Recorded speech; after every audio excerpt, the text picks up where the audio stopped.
안녕하세요. 장동원 메리스탁의 박시장입니다. 4월 26일 증시 마감 시황에 대해서 말씀을 드리겠습니다. 코스피는 2656.33포인트 1.05% 상승 마감했습니다. 미국의 빅테크 그리고 국내 금융주 실적 개선 등의 외국인과 기관이 순매수하면서 상승 마감했습니다. 외국인은 4,728억 순매수, 기관은 683억을 순매수하였습니다. 코스닥은 856.82포인트 0.42% 상승 마감했습니다. 개인과 기관이 순매수하면서 상승 마감했는데요. 외국인은 1,000억 가까이 순매도하였고 기관이 261억을 순매수하였습니다. 미국에서 스태그플레이션 우려가 제기됐지만 미국 빅테크 호실적과 저가 매수의 유입에 국내 우리나라 반도체 전력기기 업종 강세로 이어졌고 또 밸류업 프로그램 기대감이 지속되면서 또 외국인들이 현물과 선물 시장에서 순매수 전환하면서 양시장 상승하는 모습이었습니다. 달러 환율은 1375.30원 0.02% 상승 마감했는데요. 미국의 1분기 국내 총생산 GDP 성장률이 다소 부진하면서 미국 경기 둔화와 인플레이션 우려가 부각이 되면서 원달러 환율은 상승하는 모습이었습니다. 오늘 테마 시장을 살펴보도록 하겠습니다. 오늘 테마시한 전선 전력 설비 관련 종목들이 힘이 좋았습니다. 또한 비철금속도 괜찮았는데요. 이 전력 설비 업황 호조 속에 구리 가격이 상세가 지속되고 있고 북미 전력 설비 교체 수혜 기대감에 대원전선 상한가, 강원전선, 대한전선, 세명전기, 일진전기, 대창 등 전선 전력 설비 비철금속 관련 종목들의 흐름이 좋았습니다. AI의 인공지능 수요 증가에 데이터 센터 등 전력 인프라 수요가 늘어남에 따라서 구리 가격의 상승세가 지속되고 있는데 구리 가격이 최근 한 달간 878.4747달러 약 10% 상승을 했고요. 연말 구리 가격이 톤당 10,000달러를 넘고 구리 수요가 오는 2030년까지는 420만 톤이 더 늘어날 것으로 전망하고 있는 모습입니다. 또한 현지 시간으로 25일 미국의 백악관이 미국 전력망 강화, 청정에너지 관련 일자리 확대, 또 전력 부문으로 인한 환경오염 축소 등을 위한 주요 조치를 발표했습니다. 여기에 향후 5년간 10만 마일의 송전선을 업그레이드하겠다는 내용이 또 포함되면서 시장에서는 AI 서비스 및 데이터 센터 확대로 인한 전력 수요 증가 전망과 북미의 노후 전력 설비 교체 사이클이 맞물리면서 전력 설비 관련 종목들의 강세 효과가 보였습니다. 반도체 필라델피아 반도체 지수가 강세를 보이면서 반도체 업황 회복 기대감이 지속되면서 반도체 관련 종목들이 움직임이 있었습니다. SK하이닉스, 삼성전자, DB하이텍, YC 역사상 신고가, TSE, 에이징랜드, AD테크놀로지, 넥스틴 등 반도체 관련 종목들의 움직임이 있었습니다. 지난밤 뉴욕 증시는 이제 스태그플레이션 우려와 그리고 연준의 금리 인하 기대감이 후퇴했는데 3대 지수가 모두 하락했습니다. 하지만 필라델피아 반도지수는 2% 가까이 상승하면서 1.96% 상승했는데 메타가 앞으로 이 수년간 AI 인프라, 인공지능 인프라 구축에 대대적으로 투자하기라고 했다는 소식에 엔비디아 3.71, AMD 1.33, 브로드컴 2.99, 마벨 테크놀로지 4.06% 상승하면서 훈풍이 있었습니다. 또한 삼성전자, SK하이닉스 등 시장 예상치를 상회하는 실적을 공개하는 등 반도체 업황 회복 기대감이 지속되고 있는 것도 긍정적으로 작용하고 있는 모습입니다.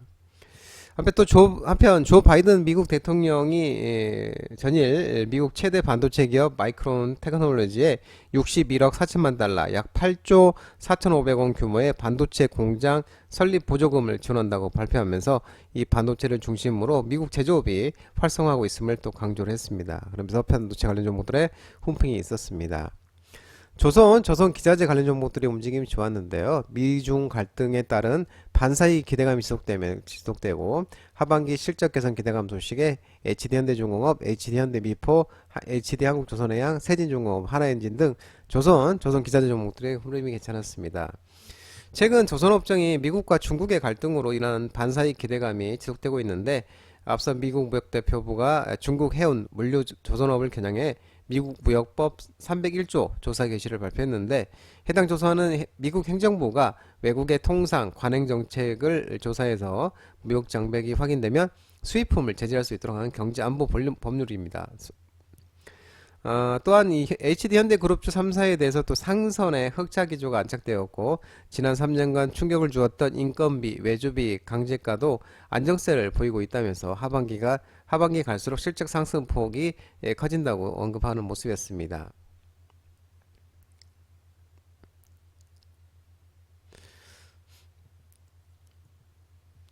OLED 관련 종목들의 흐름이 좋았습니다. 선익 시스템이 중국의 BOE향 8.6세대 OLED 증착기 입찰 단독 참여 소식에 훈풍이 일어나면서 선익 시스템 상한가, 동아일텍, TSE, 아바코, Y2솔루션, 야스, ICD, SNU 등 OLED 관련 종목들의 흐름이 괜찮았습니다. 선익 시스템이 중국 BOE에 8.6세대 6기 발광 다이오드 OLED 증착기를 공급할 것으로 알려지고 있는데, 이 국내 디스플레이 장비 업체가 OLED 공정 핵심 장비이자 첨단 기술인 8.6세대 증착기를 양산 라인에 적용하는 것이 처음으로 우리나라 장비 산업사에 남을 이정표를 세운 것으로 평가받고 있다고 합니다.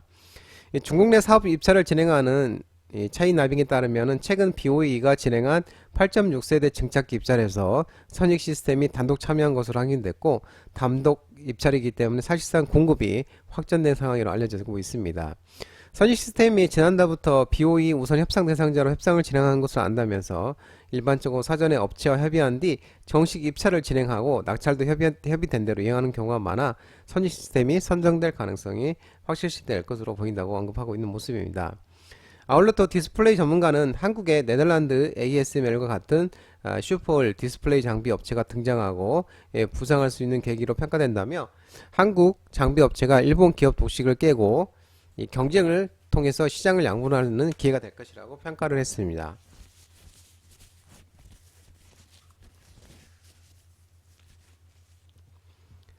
저 PBR 관련주 기업 밸류업 계획 가이드라인이 발표 기대감 소식에 KB금융, 신한지주, 하나금융지주, NH투자증권, 삼성화재, LS 등 은행, 증권, 손해보험, 생명보험, 지주사 관련 종목들의 이 저 PBR 관련주들이 상승했습니다.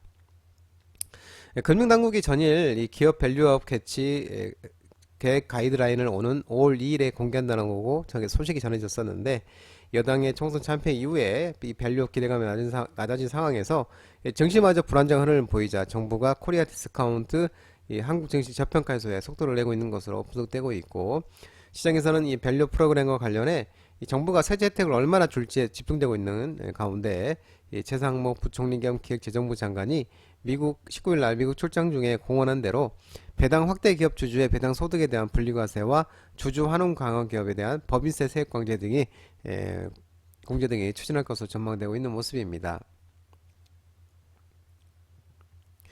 LG전자가 이 전기차 충전, EV 충전 사업 육성 소식 등의 전기차 관련 종목들의 일부 종목들이 상승 있었습니다. Y2솔루션, 휴맥스 홀딩스, 휴맥스, DTC 등 일부 전기차 충전 관련 종목들이 상승했는데요.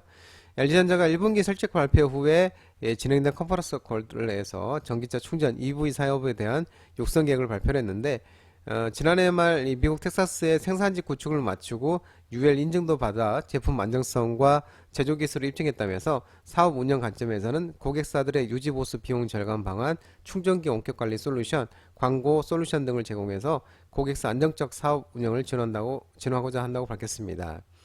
EV 충전 고객들이 충전 과정에서 긴 인증 대기 시간, 무거운 케이블 사용, 번거로운 결제 과정, 충전 중 고장 등 이런 불편함을 파악해서 이 페인 포인트 해소할 다양한 솔루션을 개발하고 있고, 중장기적으로 충전기 하드웨어 이외에 차별화된 솔루션 확보에 충전 솔루션 사업자로 선정하고자 한다고 언급했습니다.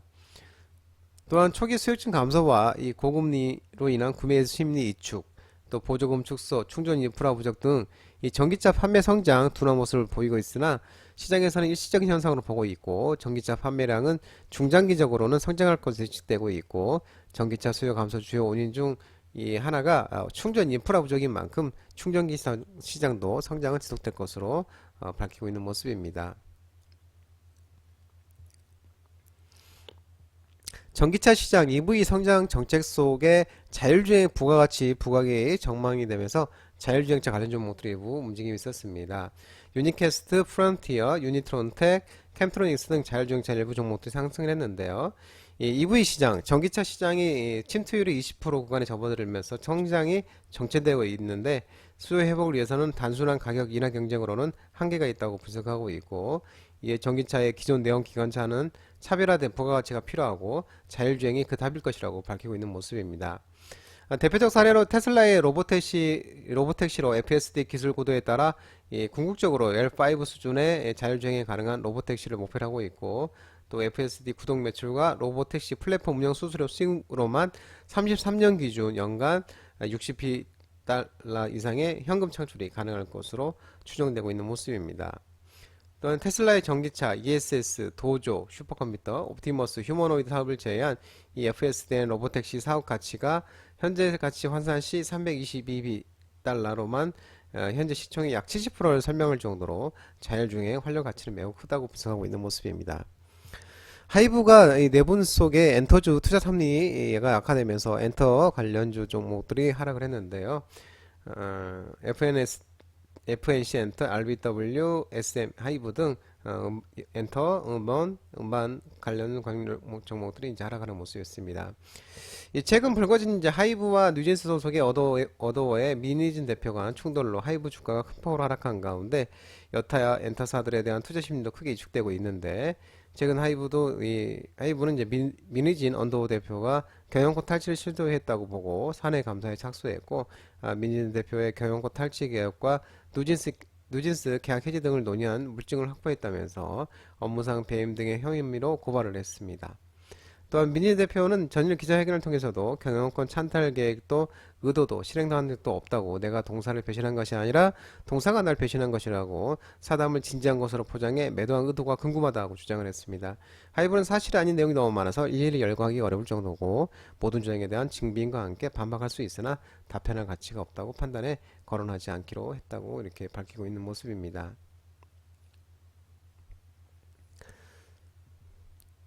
장동원 미래스탁 전화번호는 166-3797입니다. 끝으로 장동원 대표 유튜브 채널 구독과 좋아요 많이 부탁드리고요. 알림 설정도 꼭 해두시기 바랍니다. 유튜브 채널을 보면은 공유가 있습니다. 공유 소개 링크 많이 부탁드리고요. 유튜브 장중 라이브 무료방송 진행하고 있으니까 혼자 하기 힘드신 분들이나 도움이 필요하신 분들은 언제든지 오셔서 많은 도움 받아가시기 바랍니다. 오늘 시장 또 한 주간 시장 모든 분들 정말 고생 많으셨고요. 남은 시간 평안한 시간 되시고 즐거운 주말 되시기 바랍니다. 감사합니다.